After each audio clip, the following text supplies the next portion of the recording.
Good afternoon. Good afternoon. Good. Just checking if you're all awake.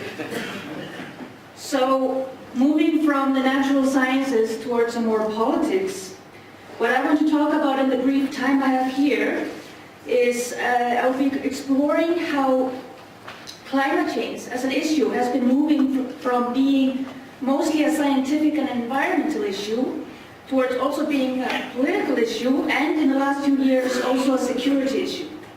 And I will briefly talk about this in the international context, and then I'm going to move down to the national and local level, looking at Iceland as an example of an Arctic state. So the key questions I will be addressing: is climate change perceived as a security threat in Iceland, and if so, how? And also I will go a little bit into if the securitization of climate change has influenced Iceland's foreign policy and its domestic climate policy. So first, at the international level, is climate change a security issue? And if we just go back in history a little bit and think about what happened in 1992 when the UN Framework Convention on Climate Change was being negotiated, I think it's safe to say at that time it was first and foremost an environmental issue that of course had political dimensions to it, but this was not headline news at the time.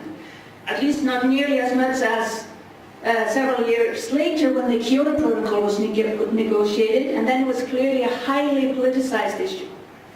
But if we go further in history and to the 2009 meeting in Copenhagen, I would argue that at that time climate change really had become a security issue, and it was considered, it was really a big hype, and we really need to do something because this is really threatening peace and stability in the world. So a very different way of how climate change has been framed and talked about. And well, one reason for that is of course that we are becoming more and more aware of that this is a dangerous thing that we have to respond to.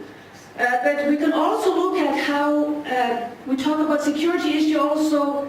There's I think this Copenhagen school of thought is useful in saying, looking at the securitization process, that you can also, in a way, through a speech act,